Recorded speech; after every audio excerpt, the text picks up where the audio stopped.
The next page is your cough etiquette validation tool. Go ahead and sign on the bottom as long as you're comfortable with that. And I'll gladly sign you guys off when we're done.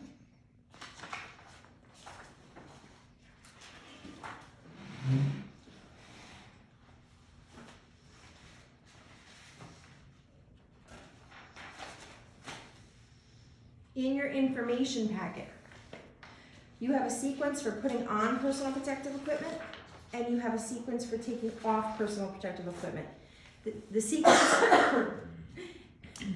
for putting on personal protective equipment is the only method endorsed by the CDC. However, taking it off, they actually endorse 2 different methods.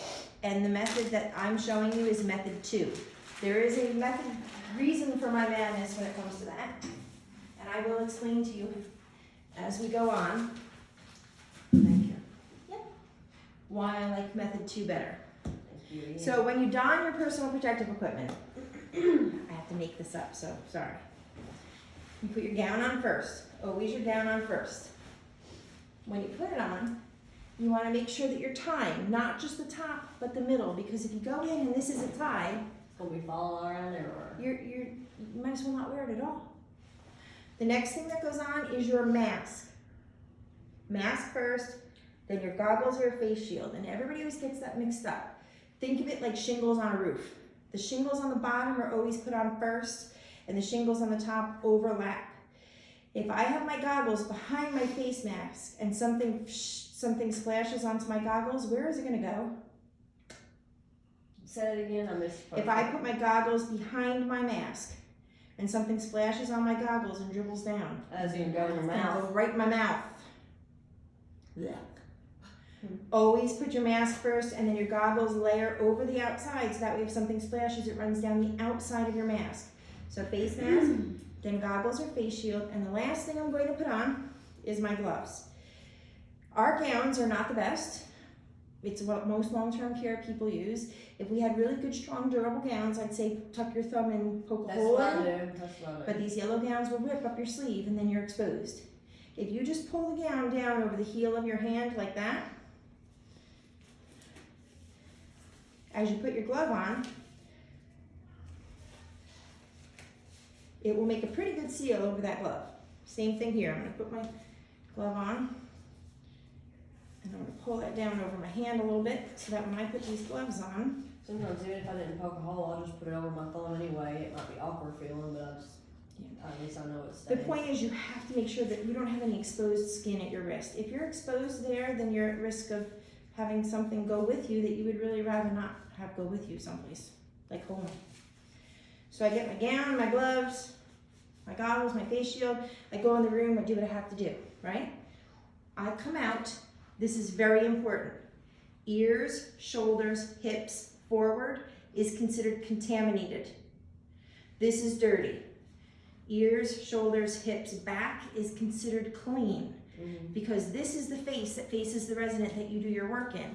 Unless you turned around and did the shuffle at your resident, they coughed on you or something, your back should be clean.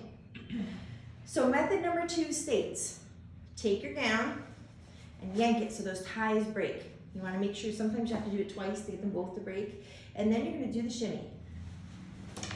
And you see, the gown is now covering my gloves. This side, which was against my body, is considered clean. This side, which was facing the resident, is considered contaminated. I cannot touch my skin with anything that's contaminated, or I'm going to contaminate myself. So I'm going to take my hand here, and I'm going to use the inside of the gown as a barrier. My gloves and my gown are now one unit. Where one goes, the other follows. So I'm going to grab my glove and my sleeve and just pull it off. And I'm going to keep it in my hand.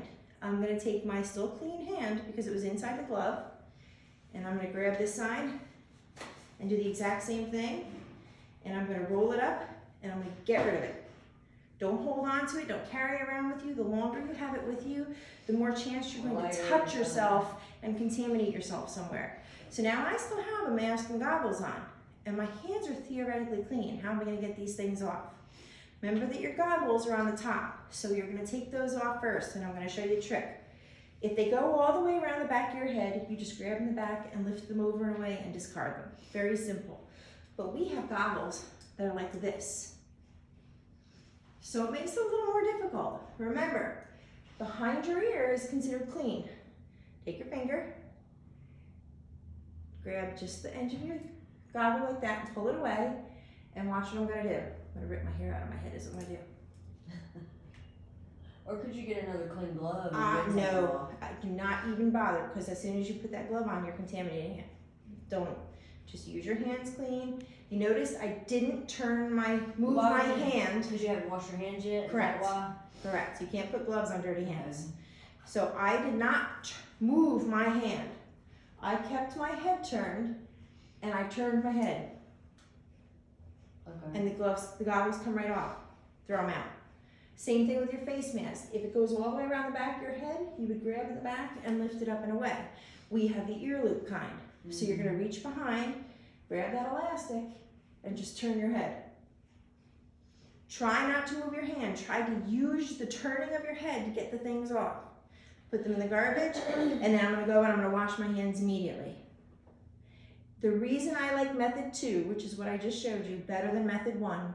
Method 1 states take your gloves off first. Leave your gown on.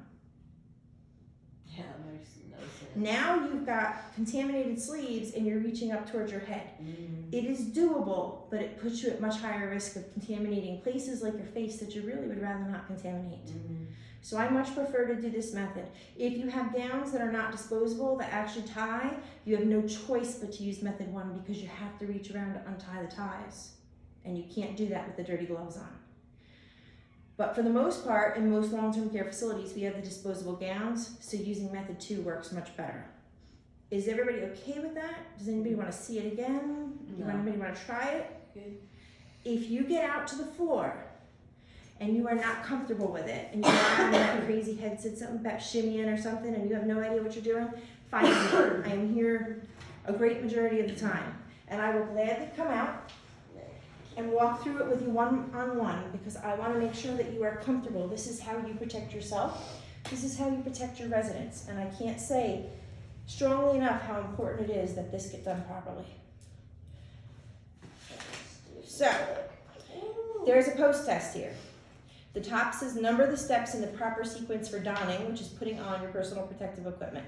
Step 1 is your gown, always your gown. Make sure you tie both your upper and your lower ties on that gown. Step 2 is your mask. Then your goggles. Then your goggles are 3, yep. And then the last thing you put on is your gloves, making sure they cover the cuffs. So that top one ends up being 4, 3, 1, 2. The bottom one is number the steps to take off your PPE. Step 1 is to remove, grasp the gown in the front and pull it away so they break, and fold or roll it inside out into a bundle. That's your little shimmy. Step 2, as the sleeves of the gown come off, peel the gloves off with the sleeves, touching only the inside. 3 is dispose of the used gown glove bundle. 4 is take your face shield off. Remember, keep your hands still and use your head. 5 is remove the mask by grasping the ties or the ears and pull away. Again, use your head. Don't move your hand so much. The more you move your hand around, the more likely you are to touch yourself. And then 6 is perform hand hygiene. So the bottom should be 3, 1, 2, 6, 5, 4.